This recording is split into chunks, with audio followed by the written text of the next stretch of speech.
যারা এই মুহূর্তে আমার সঙ্গে যুক্ত হয়েছেন কিংবা পরে দেখবেন সবাইকে জানাচ্ছি শুভেচ্ছা। আশা করি সবাই ভালো আছেন কিংবা ভালো থাকার চেষ্টা করছেন। আজ বাংলাদেশের খুবই গুরুত্বপূর্ণ একটি খবর হয়তো আপনাদের অনেকের জানা হয়ে গেছে কিংবা অনেকে জানতেই পারেননি বা খেয়াল করেননি।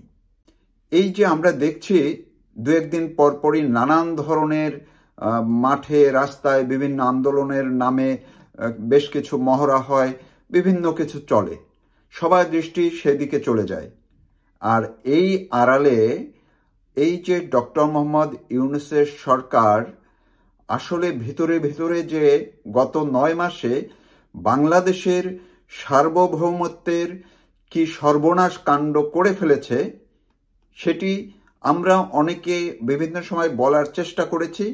আর যারা এগুলো নিয়ে ভাবেন তারা হয়তো বুঝতে পেরেছিলেন, কিন্তু আজ বাংলাদেশের সাংবাদিকদের প্রশ্নের মুখে, সেটি জ্ঞানে হোক অজ্ঞানে হোক, সচেতনভাবে হোক কিংবা বেফাস করেই হোক, পররাষ্ট্র উপদেষ্টা খোলসা করে দিয়েছেন।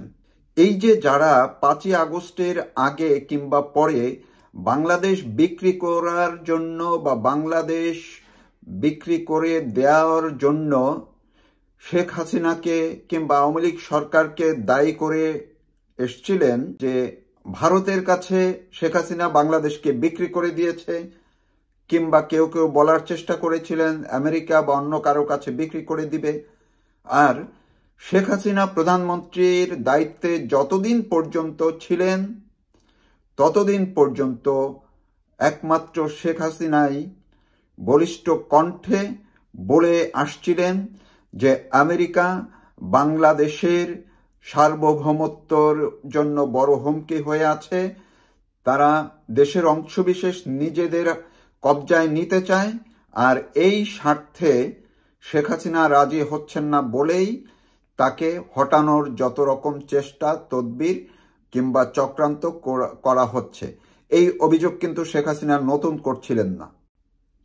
আজ এই পররাষ্ট্র উপদেষ্টার দেওয়া তথ্য অনুযায়ী শেখ হাসিনার সেই আশঙ্কা অনেকাংশে প্রমাণিত হলো এবং সেটি প্রকাশ পেল।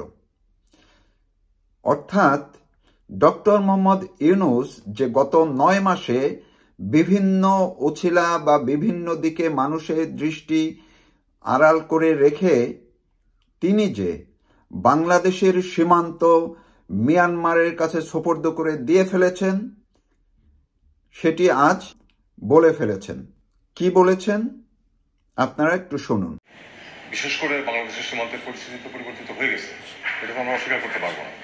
এখানে একটি নন স্টেট অ্যাক্টর আমাদের সম্পূর্ণ সীমান্ত তাদের নিয়ন্ত্রণে রয়েছে। এখন সরকারের কোনো নিয়ন্ত্রণ নাই বর্ডারে। আর্মি বাংলাদেশের 10 কিলোমিটার ভিতরে ঢুকে অনুষ্ঠানে অংশ নিয়েছে এবং তারা সামরিক পোশাক পরা ছিল। এই ব্যাপারে আমাদের কোনো বক্তব্য এটা ইতিমধ্যে বেশ কিছু কথাবার্তা হয়েছে। অর্থাৎ বাংলাদেশের মিয়ানমার সীমান্ত সেটি এখন আর বাংলাদেশের নিয়ন্ত্রণে নেই, সেটি এখন নিয়ন্ত্রণে চলে গেছে আরাকান আর্মির। এই তথ্যটি আপনাদের এখন আর হয়তো কোনো বুঝতে সমস্যা হয়নি। তো একটি স্বাধীন সার্বভৌম দেশের সীমান্ত যদি কোনো সরকার নিয়ন্ত্রণে না রাখতে পারে কিংবা ছেড়ে দেয় অন্য একটি দেশের কাছে, সেটি রাষ্ট্র হোক বা অন্য যে কোনো গ্রুপের কাছে, তাইলে সেই সরকারের অবস্থান কি? সেই সরকার কোনোভাবেই বাংলাদেশের সরকার হতে পারে কিনা এটি সবাইকে ভাবিয়ে তুলছে। যদিও যারা এই ডক্টর মোহাম্মদ ইউনূসের অন্ধ ভক্ত আছেন তাদের কাছে এই কথা পছন্দ হবে না, তাদের কাছে ডক্টর ইউনূস পুরো দেশ বিক্রি করে দিলেও তাদের কিছু যাবে আসবে না। যারা এই ডক্টর মোহাম্মদ ইউনূসের একেবারেই পকেটে ঢুকে গেছেন যে কোনো বিনিময়ে, তাদের কাছে মিয়ানমার, শুধুমাত্র মিয়ানমার সীমান্ত কেন, পুরো বাংলাদেশও যদি কেউ এখন দখল করে নিয়ে যায় সেটির পক্ষেও নানান যুক্তি খুঁজবেন, যেটি আমরা ইতিমধ্যেই গত 9 মাসে দেখেছি। শুধু তাই নয়, সীমান্ত যে দিয়ে দিয়েছেন সেটি নয়, করিডোরও দিয়ে দেওয়া হয়েছে। যেই করিডোর নিয়ে অনেকদিন অনেকভাবে আলাপ আলোচনা চলছিল সেটি এখন দিয়ে দেওয়া হয়েছে, নীতিগতভাবে সিদ্ধান্ত নিয়ে নেওয়া হয়েছে বলে আজ পররাষ্ট্র উপদেষ্টা স্বীকার করেছেন।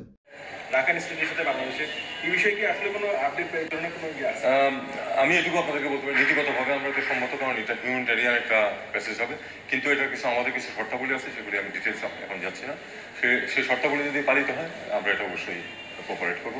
আর আজকে যখন পররাষ্ট্র উপদেষ্টা তৌহিদ হোসেন সাংবাদিকদের মুখোমুখি হয়েছিলেন, সাংবাদিকদের শেষ প্রশ্নটি ছিল, এই যে করিডোর দিয়ে দেয়া হলো কিংবা সীমান্ত যে বাংলাদেশের এখন আর নিয়ন্ত্রণে নেই, এতে করে বাংলাদেশের নিরাপত্তার বিষয়টি কিভাবে দেখা হবে?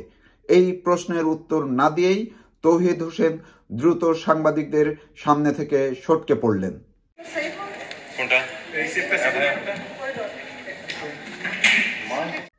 তো এখন বুঝুন বাংলাদেশ এখন কি অবস্থায় আছে, বাংলাদেশের স্বাধীনতা সার্বভৌমত্ব কোন পর্যায়ে চলে গেছে, এই ডক্টর মোহাম্মদ ইউনূস সরকার তারা কি করতে চাচ্ছে, কি করছে, সবকিছুই এখন পরিষ্কার।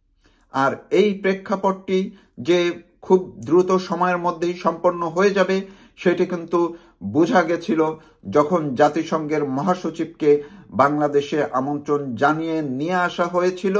তখনই এটি নিয়ে গুঞ্জন চলছিল যে তিনি কি শুধু ইফতার করতে এসেছিলেন 1 লাখ রোহিঙ্গার সঙ্গে, নাকি বাংলাদেশের এই করিডোর মিয়ানমারকে দিয়ে দিতে এসেছিলেন, নাকি সীমান্ত যাতে উন্মুক্ত করে দেওয়া হয়, সীমান্তের দখল যাতে মিয়ানমারের বা এই রাখাইন আর্মির হাতে ছেড়ে দেওয়া হয়, সেইটার জন্যই তিনি এসেছিলেন। এখন পরিষ্কার হয়ে গেল। কিন্তু আমাদের দেশের এই যে রাজনৈতিক দলগুলো তারা এখনো বসে আছেন, তাকিয়ে আছেন, কিংবা ব্যস্ত আছেন, প্রতিদিন বিভিন্ন সভা সমাবেশ করছেন। এই ডক্টর মোহাম্মদ ইউনূস সরকারকে কেউ তেল দিচ্ছেন, কেউ নিজেদের আখের গুছানোর জন্য মরিয়া হয়ে আছেন, কেউ বা নির্বাচনের খেলাধুলায় ব্যস্ত আছেন, এসব নিয়ে আছেন।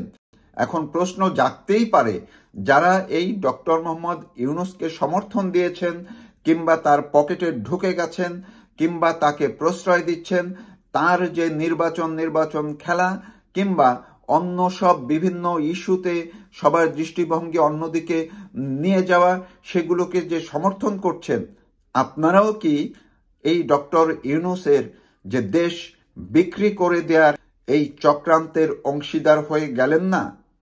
নাকি আপনারা এইভাবেই ছক সাজিয়ে রেখেছেন যে আপনারা এই রাজনৈতিক বিভিন্ন খেলাধুলা মানুষের সামনে তুলে ধরবেন, মিডিয়াতে তুলে ধরবেন, মিডিয়াকে ওইদিকে ব্যস্ত রাখবেন বা অন্য কিছু, আর এই দিক থেকে আপনাদের যে মূল লোক সেই ডক্টর মোহাম্মদ ইউনূস দেশ একে একে অন্যের হাতে ছেড়ে দিবে, দেশের স্বার্থ অন্যের হাতে ছেড়ে দিবে?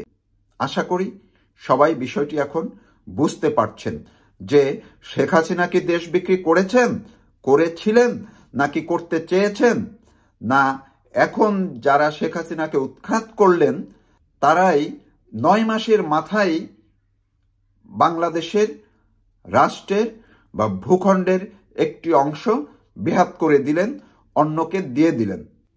ধন্যবাদ সবাইকে।